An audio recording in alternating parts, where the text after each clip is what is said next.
नमस्कार, आपके साथ मैं हूं दीपशिखा भारद्वाज और आप देख रहे हैं न्यूज स्टेट पहाड़ समाचार में आपका स्वागत करती हूं।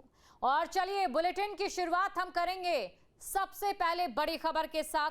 बड़ी खबर है रुद्रप्रयाग से, जहां केदारनाथ धाम के लिए हेलीकॉप्टर सेवाएं संचालित हो चुकी हैं, शुरू हो चुकी हैं। चार धाम यात्रा के लिए फिर से शुरू हुई हैं सेवाएं।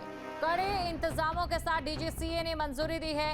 हेलीकॉप्टर सेवाएं शुरू होने से श्रद्धालुओं में उत्साह देखने को मिल रहा है।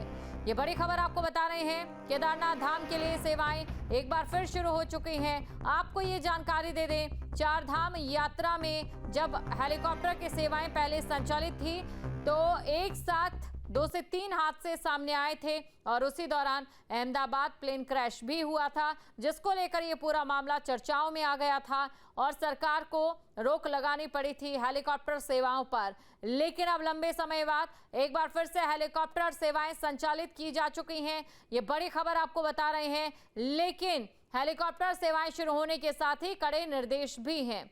हेलीकॉप्टर और ऑपरेटर्स की तैयारियों की जांच हुई है।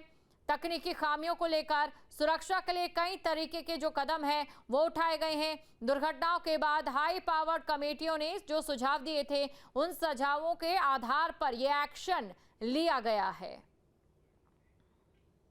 देखिए, सुरक्षा के मानकों का बहुत कड़ाई से इस बार पालन किया जाएगा और मैंने इस संबंध में भारत सरकार का जो नगर विमान का जो हमारा मंत्रालय है सिविल एविएशन, वहाँ पर जाके उनके पूरे मंत्रालय के सभी अधिकारियों के साथ, डीजीसीए के साथ, सेक्रेटरी एविएशन के साथ और भी मिनिस्टर जो राम मोहन नायडू जी हैं, उनके साथ बहुत विस्तृत रूप से इसमें वार्ता की है और उसकी एक एसओपी भी बनाई गई है। सब लोग विपाडा, डीजीसीए सब मिलकर उसका संचालन करेंगे और 2 हमारे एटीसी भी जो है यहाँ पर स्थापित किए गए हैं, एक देहरादून में सहजधारा में और एक सिरसी में।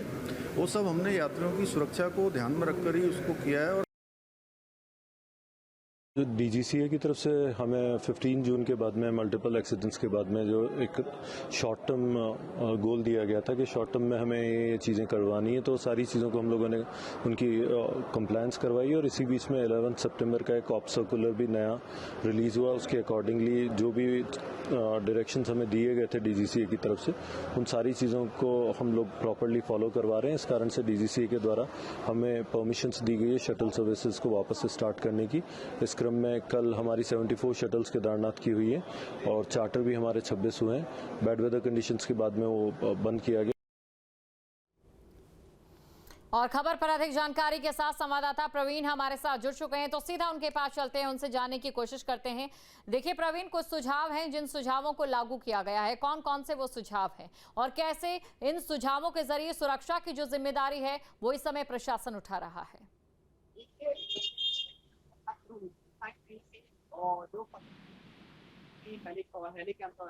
हेलीकॉप्टर और काफी दुर्घटनाएं देखने को मिली और देखा गया कि मानकों की उल्लंघना की जाती है। इसको लेकर अब सरकार की ओर से और यूकाड़ा की ओर से कड़े निर्देश जारी कर दिए गए हैं। एक तो जो मानक होंगे उनके मानक के अनुरूप ही संचालित की जाएगी और दूसरी बात यह है कि जो सुरक्षा का विशेष ध्यान दिया जाएगा। जो तकनीकी खराबी है, तकनीकी और जो पारुप है, क्षमता है, वो सब देखी जाएगी। उसके बाद ही हेली सेवाएं उड़ान भर सकेंगी और जो समय सीमा है, समय सीमा का भी अनुपालन किया जाएगा। दूसरी और जो यात्रियों की सुरक्षा को देखते हुए और देहरादून में सहजधारा और रुद्रप्रयाग में और सिरसी में एटीसी का निर्माण किया गया है ताकि जो यात्री हैं उनकी सुरक्षा देखी जा सके। जी प्रवीण, देखिए जब लगातार ये मुद्दा काफी ज्यादा पनप रहा था तो उस दौरान पायलट का जो टाइमिंग आवर्स है उसको लेकर भी एक चिंता उठी थी। उसको लेकर भी क्या कोई इस बीच फैसला है या फिर किसी तरीके का सुझाव है? देखिए, जो शुरुआत से ही जो हेली सेवाएं हैं, केदारनाथ के जो हेली में उड़ान भरती है, उनमें कहीं ना कहीं वो विवाद रूप में रही है, वो सवालों के घेरे में रही है। कहीं ना कहीं हर बार लोगों ने वहाँ पे सवाल उठाए हैं कि वो अपने मानक पूरे नहीं करते हैं या जो समय सीमा है, जो पायलटों की समय है, वो समय सीमा का कोई वो नहीं है। तो इसको लेकर कहीं ना कहीं जो दुर्घटनाएं उसके बाद अब राज्य सरकार और यूकाड़ा ने उसका संज्ञान लिया है और देखा ये अब ये क्या होगा कि समय सीमा निर्धारित की जाएगी जिसके सीमा के अंदर ही पायलट हेली सेवाओं को उड़ान भरेंगे।